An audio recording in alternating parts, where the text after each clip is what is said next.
নমস্কার বন্ধুরা, টিনার লাইফস্টাইলে তোমাদের সবাইকে অনেক অনেক স্বাগত। আশা করি তোমরা সবাই খুব ভালো আছো। আজকে তোমাদের সঙ্গে একটা ছোট্ট রেসিপি শেয়ার করব, এঁচোড়ের তরকারি। তা তোমরা তো সবাই এঁচোড় রান্না করতে জানো, কিন্তু আমি কিভাবে করি সেটাই একটু তোমাদের সঙ্গে শেয়ার করব বন্ধুরা। দেখো, এঁচোড়টা আমি কেটে নিচ্ছি প্রথমে। আর এঁচোড় কাটতে গেলে তো হাতে আঠা লেগে যায়, সেই জন্য একটুখানি তোমার হাতে তেল লাগিয়ে নিয়েছি।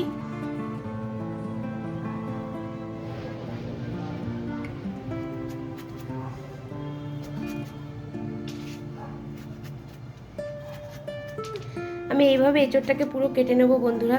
তা প্লিজ তোমরা একটা লাইক করো বন্ধুরা, যেই ভিডিওটা দেখো একটু লাইক করো। লাইকটা কি বলো তো, আমার ভিডিওটা আরও অনেক জায়গায় পৌঁছাবে। আর তোমার এই লাইকটা দিলে পরে আমার মনেও সত্যি খুব আনন্দ হয় ভিডিও করার জন্য। তা তোমরা প্লিজ একটা লাইক করো ভিডিওটা, যেই ভিডিও দেখো লাইকটা অবশ্যই করো।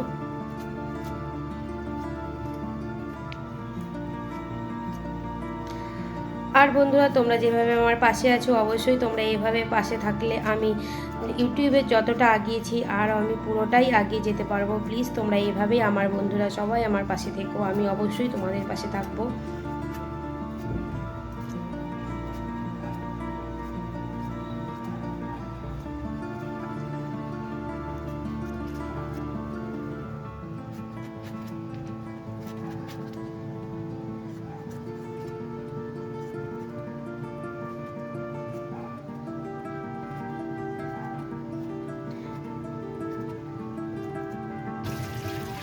আমি এবার সব এঁচোড়, আলু, পেঁয়াজ যা যা কেটে নিয়েছিলাম সব এবার পরিষ্কার করে আমি ধুয়ে নিচ্ছি বন্ধুরা।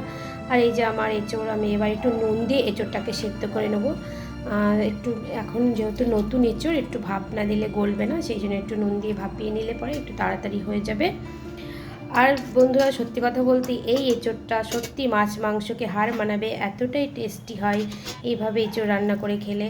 তোমরা একবার অবশ্যই এভাবেই খেয়ে দেখবে, মাছ মাংস ছেড়ে দিয়ে তোমরা এঁচোড়টা খাবে, এত সুন্দর লাগে। আমার তো সত্যি খুব ভালো লাগে। আমি একটু তেলের ওপর জিরে দিয়ে দিলাম বন্ধুরা। 1 hour later.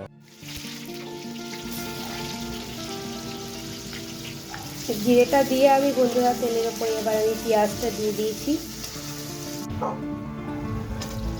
পেঁয়াজটা দিয়ে এবার আমি একটু আলুগুলো লাল লাল করে পেঁয়াজের সাথে ভেজে নেবো বন্ধুরা।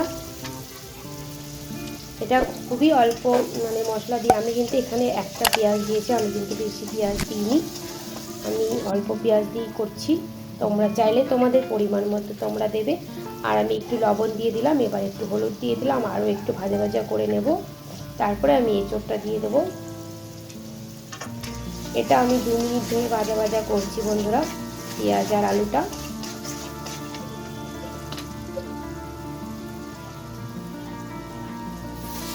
এই যে আমি সেদ্ধ করে রাখা এঁচোড়টা এবার দিয়ে দিলাম। এবার এঁচোড়টা দিয়ে আরও 2 মিনিট আমি ভেজে নেব। এরপরে আস্তে আস্তে আমি মশলাগুলো সব অ্যাড করবো বন্ধুরা।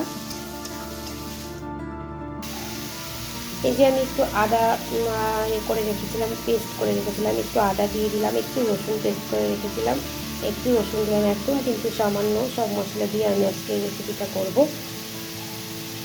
আর এই যে আমি 3টে কাঁচা লঙ্কা দিয়ে দিলাম, 4টে কাঁচা লঙ্কা। আর এখানে একটু ধনের গুঁড়ো, জিরের গুঁড়ো আর লঙ্কার গুঁড়ো। এবার আমি ভালো করে একটু জল দিয়ে এটাকে আরও 5 মিনিট ঢেকে কষাবো। তো ভিডিওটা যদি তোমাদের ভালো লাগে অবশ্যই একটা লাইক করো, কমেন্ট করো, শেয়ার করো। নতুন বন্ধুরা অবশ্যই সাবস্ক্রাইব করে দিও, আর পাশে থাকা বেল আইকনটা অবশ্যই টিপে দিও বন্ধুরা।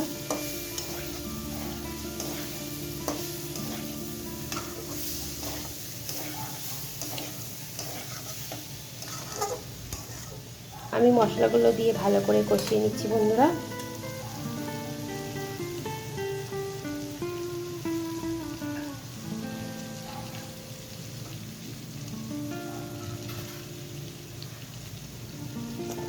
সামান্য একটু আমি এখানে জল দিয়ে দিলাম, দিয়ে আমি ভালো করে কষিয়ে নিচ্ছি।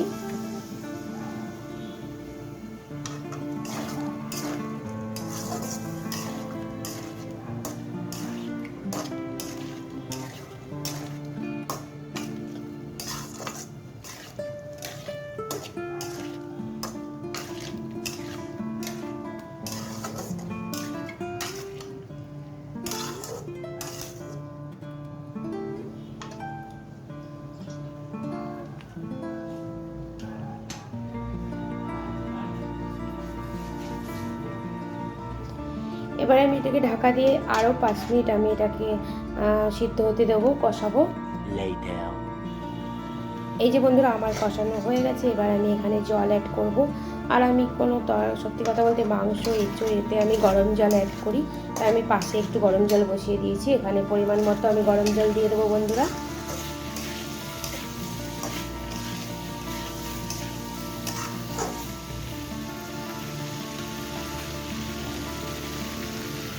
এই যে আমি গরম জলটা রেডি আমার, এবার আমি গরম জলটা পরিমাণ মতো দিয়ে দেবো।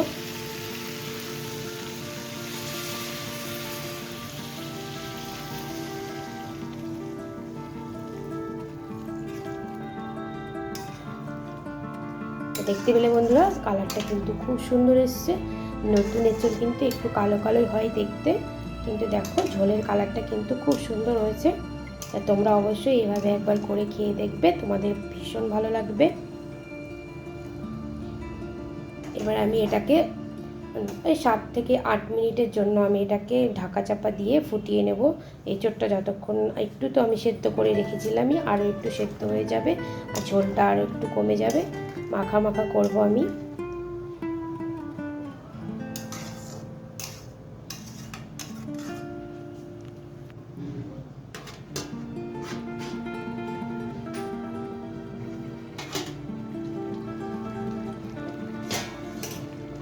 তো দেখতে পাচ্ছ বন্ধুরা আমি আরও 7-8 মিনিট বাদে আমি এটাকে মিনিমাম 8 মিনিট বাদ আমি ঢাকা চাপাটা খুললাম। আমার ঝোলটা কিন্তু অনেকটা শুকিয়ে গেছে বন্ধুরা।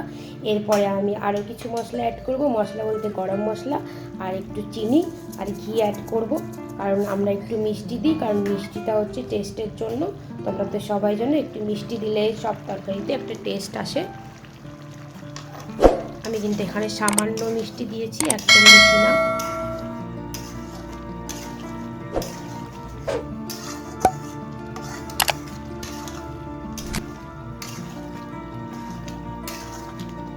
Three hours later.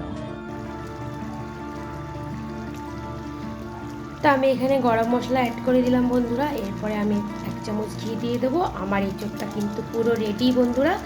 দেখতেই পেলে কত কম মশলা দিয়ে কত কম সময়ের মধ্যে এঁচোড় হয়ে গেল। তা তোমরা অবশ্যই এইভাবে বাড়িতে একবার ট্রাই করে সবাই খেয়ে দেখবে। আমি এবার ঘিটা দিয়ে দিলাম বন্ধুরা।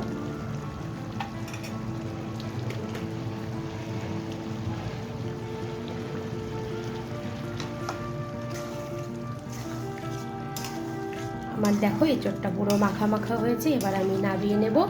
তা ভিডিওটা অবশ্যই তোমাদের ভালো লাগলে একটা লাইক তো করবেই, আমি আগেই বললাম। আর বন্ধুরা তোমরা ভালো Hours later. থাকবে, সুস্থ থাকবে। এরপরে আরও একটা সুন্দর ব্লগ নিয়ে আসবো, চ্যালেঞ্জ ভিডিও নিয়ে তো অবশ্যই আসবো।